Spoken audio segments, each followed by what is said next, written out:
Les Juges au chapitre 19. Dans ce temps où il n'y avait point de roi en Israël, un Lévite qui séjournait à l'extrémité de la montagne d'Éphraïm prit pour sa concubine une femme de Bethléem de Juda. Sa concubine lui fit infidélité. Elle le quitta pour aller dans la maison de son père à Bethléem de Juda, où elle resta l'espace de 4 mois. Garde, Seigneur mon Dieu, nos sœurs et nos frères, nous tous, Seigneur mon Dieu, de tout adultère, de toute tromperie, Seigneur mon Dieu, toutes les personnes qui sont mariées. Dans le nom de Jésus, Père, tu es souverain, tu es tout-puissant. Amen. Son mari se leva et alla vers elle pour parler à son cœur et la ramener. Oui, Seigneur, garde-nous d'abandonner, Seigneur mon Dieu, pour les maris leurs femmes et les femmes leurs maris, même si ce genre de choses arrive. Amen. Il y avait avec lui son serviteur et 2 ânes. Elle le fit entrer dans la maison de son père, et quand le père de la jeune femme le vit, il le reçut avec joie. Son beau-père, le père de la jeune femme, le retint 3 jours chez lui. Ils mangèrent et burent et y passèrent la nuit. Le 4e jour, ils se levèrent de bon matin et le Lévite se disposait à partir. Mais le père de la jeune femme dit à son gendre, « Prends un morceau de pain, pour fortifier ton cœur. Vous partirez ensuite. » Et ils s'assirent, ils mangèrent et burent, eux 2 ensemble. Puis le père de la jeune femme dit au mari, « Décide-toi donc à passer la nuit, que ton cœur se réjouisse. » Le mari se levait pour s'en aller, mais sur les instances de son beau-père, il passa encore la nuit. Le 5e jour, il se leva de bon matin pour partir. Alors le père de la jeune femme dit, « Fortifie ton cœur, je te prie, et restez jusqu'au déclin du jour. » Et ils mangèrent eux 2. Le mari se levait pour s'en aller avec sa concubine et son serviteur. Mais son beau-père, le père de la jeune femme, lui dit, « Voici le jour baisse et il fait tard, passez donc la nuit.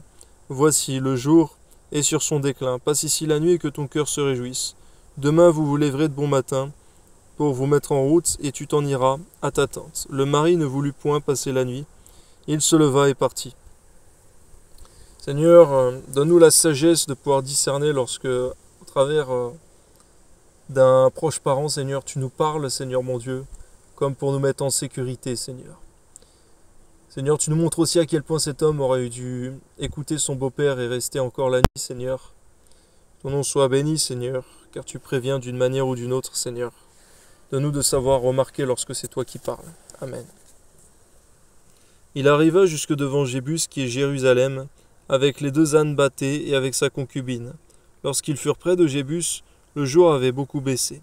Le serviteur dit alors à son maître, « Allons, dirigeons-nous vers cette ville des Jébusiens, et nous y passerons la nuit. » Son maître lui répondit, « Nous n'entrerons pas dans une ville d'étrangers, où il n'y a point d'enfants d'Israël. Nous irons jusqu'à Gibéa. » Il dit encore à son serviteur, « Allons, approchons-nous de l'un de ces lieux, Gibéa ou Rama, et nous y passerons la nuit. » Ils continuèrent à marcher, le soleil se coucha, quand ils furent près de Gibéa, qui appartient à Benjamin.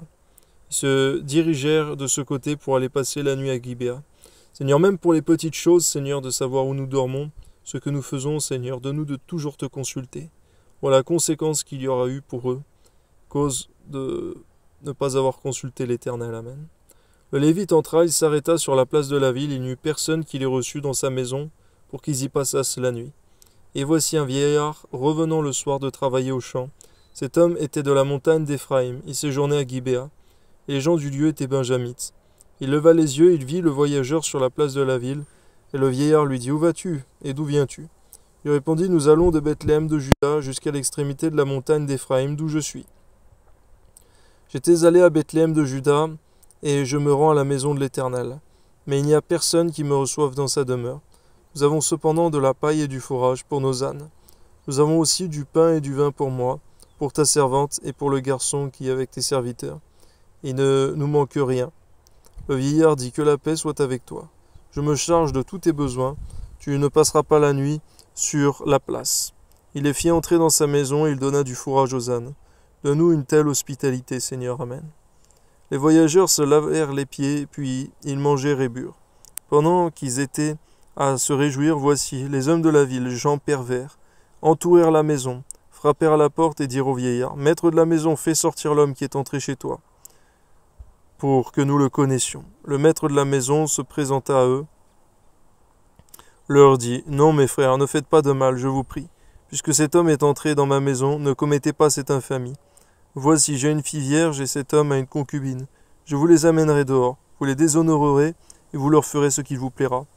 Garde-nous d'avoir un tel comportement que cet homme, Seigneur, qui était pourtant accueillant, a eu, Seigneur mon Dieu, envers ces deux femmes, Seigneur. Garde-nous de traiter, Seigneur mon Dieu, nos femmes de cette manière, Seigneur. Au nom de Jésus. Amen.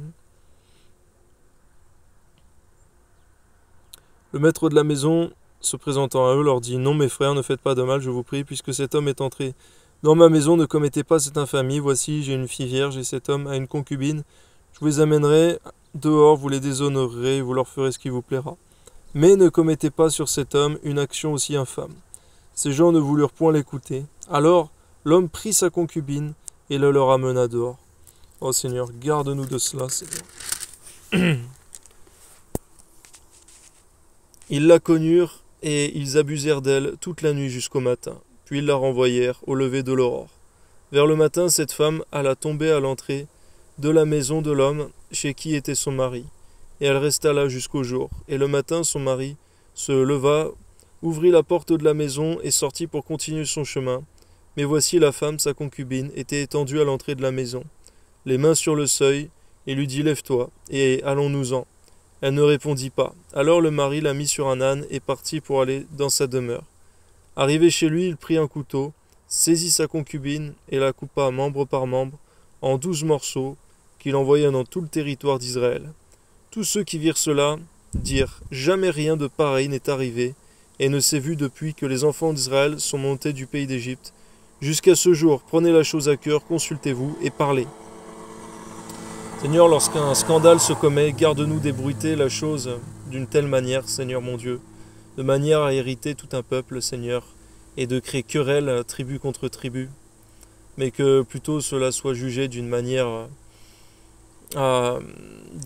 solennelle, Seigneur, mais pas d'une manière, Seigneur mon Dieu, à chercher l'irritation et la querelle. Au nom de Jésus, Père. Amen.